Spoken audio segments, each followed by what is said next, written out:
안녕하세요. 건강의 달인 건달입니다. 남성분들이 가장 걱정하시는 장기가 어디인지 아시나요? 아마 한 번쯤 짐작해 보세요. 심장, 폐, 위, 콩팥? 다 아닙니다. 바로 간입니다. 40대 이후에 남성분들이 건강검진을 잘 받지 않으려고 하는 이유 중에 하나가요. 혹시 간이 나쁘다고 나오면 어떡하지? 이런 마음 때문에 건강검진을 피하시는 분들도 저는 많이 봐왔습니다.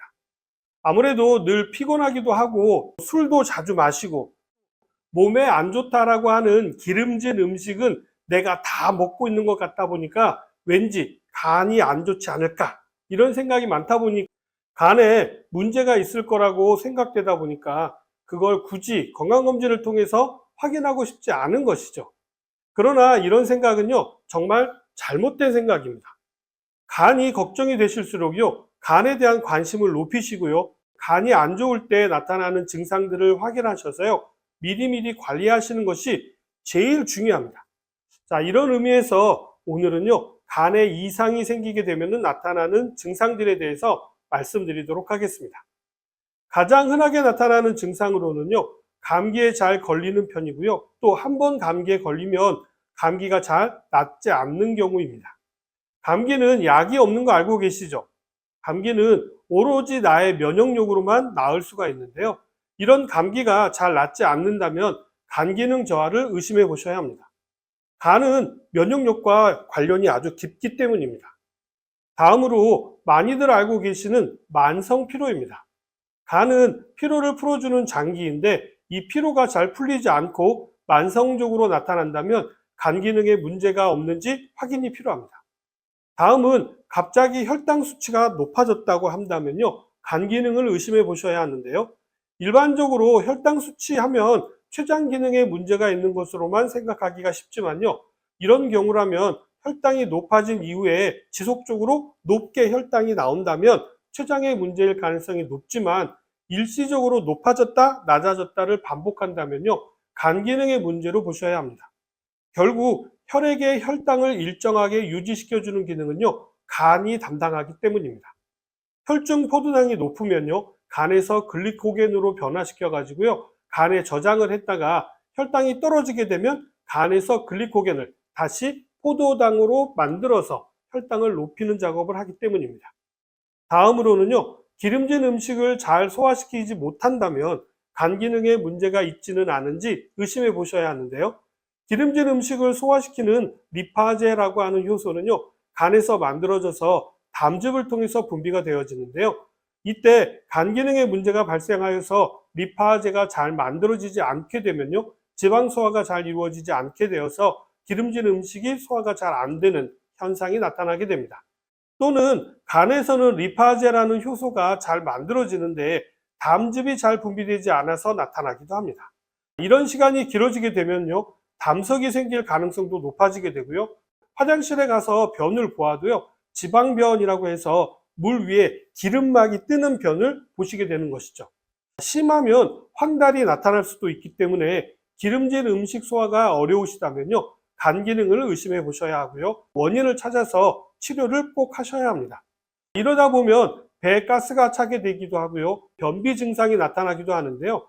보통 변비하면 물이 부족해서만 생기는 것으로 알고 계시는데 그렇지 않습니다. 담즙이 원활하게 분비되지 않아도요, 변비가 오게 됩니다. 그렇기 때문에 물과 식이섬유를 드셨는데도 불구하고 변비가 해결되지 않았다라고 한다면요, 담즙 분비나 간 기능에 문제가 있지는 않은지 확인하시기 바랍니다. 다음으로는요, 구취인데요. 보통 구취는 구강위생에 문제가 발생하게 되면 나타나는데요.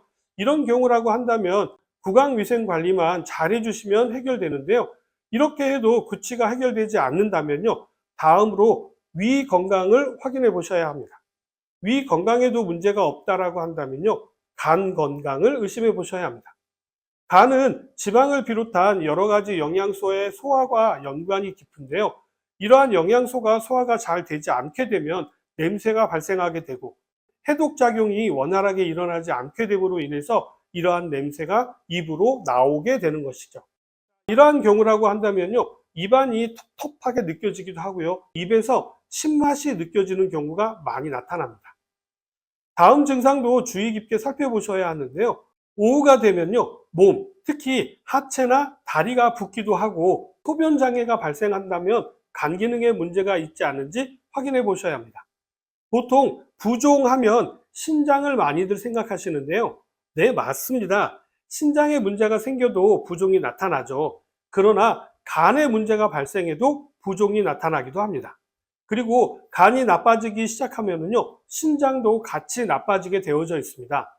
간에서 대사가 되었던 것들이 모두 신장을 통해서 우리 몸 밖으로 배출되기 때문에 간과 신장은 뗄래야 뗄 수 없는 관계이기 때문입니다. 그리고 혈압을 주관하는 장기가 신장이다 보니까요, 간이 안 좋아져도 혈압이 높아졌다 낮아졌다 하기도 합니다. 이 점도 꼭 참고하시기 바랍니다. 간에 이상이 생기면요, 식욕이 없어지게 되고 헛배가 부르고 소화장애가 나타나기도 합니다. 이런 날이 계속 반복되다 보니 체중이 갑자기 빠지는 경우도 발생하게 되는데요. 최근 3개월 이내에 체중이 급격하게 줄었다면요, 간 기능 이상을 의심해 보셔야 합니다. 다음, 이러한 증상도 간과 연관이 아주 깊은데요. 조금만 활동을 해도 근육의 피로감이 느껴지고 근육이 잘 뭉치는 현상이 일어납니다. 동양의학에서는요, 근육을 주관하는 장기가 바로 간이라고 이야기하고 있는데요. 근육 뭉침이 자주 일어난다면 간 기능을 의심해 보셔야 하고요. 잠잘 때 다리가 땡긴다거나 저린 증상이 나타나도 의심을 해봐야 하고요. 쥐가 자주 나는 것도 간과 연관을 지어서 생각해 보셔야 합니다. 이번 것도 많은 분들이 잘 알고 계시는 증상인데요. 유독 양치를 할 때 구역질이 많이 난다면 이 또한 간 기능을 확인해 보셔야 합니다. 다음은 남성분들에게 특히 민감하게 나타나는 증상인데요.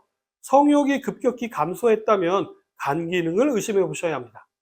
간은 혈액의 저장소 역할도 하고 있는데요. 남성의 성욕은 혈액순환과 연관이 깊습니다. 자, 이런 의미에서 보면은요, 간 기능에 문제가 발생하게 되면 손발이 차고 저린 증상도 자주 나타나게 됩니다. 간 기능에 문제가 발생하게 되면은요, 가장 흔하게 나타나는 증상 중에 하나가 만성 피로와 함께 눈이 침침하다입니다. 자, 이 부분도 동양의학에서는요, 눈을 주관하는 장기로 간을 이야기하고 있습니다.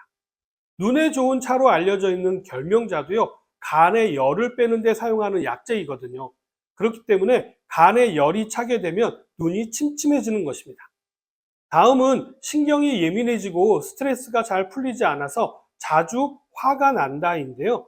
스트레스에 가장 민감한 장기가 바로 간입니다. 스트레스로 인해서 간은 쉽게 열을 받게 되는데요. 이때 간 기능에 문제가 발생하게 되면요, 이러한 증상이 증폭되게 되고 이를 잘 해결하지 못하게 되면 폭발하게 되어서 화를 내게 되는 것이죠. 제가 상담을 해보았던 간경화 환자분이라든지 간암 환자분들 중에서는요, 벼락같이 화를 내시는 분들이 많이 계셨습니다. 자, 이러한 증상이 간과 무관하지 않다라는 증거가 될 수 있겠죠. 다음은 간 기능이 떨어지게 되면은요, 면역력도 떨어지게 되어서 염증성 질환이 자주 나타나게 되는데요. 대표적인 것이 비염이나 인후염, 편도선염 등이 대표적입니다. 자, 이뿐만 아니라 장염이라든지 복막염, 특히 중년 이웃이라고 한다면 폐렴이라든지 아니면 대상포진 같은 염증성 질환이 자주 나타나게 됩니다. 특히 입안에 염증이 발생한다거나 피부에 붉은 반점이 발생한다면요, 간 기능이 많이 안 좋다라는 신호가 될 수가 있으니까 꼭 병원에 가셔서 정확하게 원인을 찾아보시기 바랍니다. 오늘은 간이 나빠지면 나타나는 증상에 대해서 말씀을 드렸는데, 오늘 알려드린 증상 중에서 3가지나 4가지 증상이 중복해서 나타난다고 한다면요, 간 기능을 의심해 보시기 바라면서 저는 다음 시간에 다시 찾아뵙도록 하겠습니다. 감사합니다.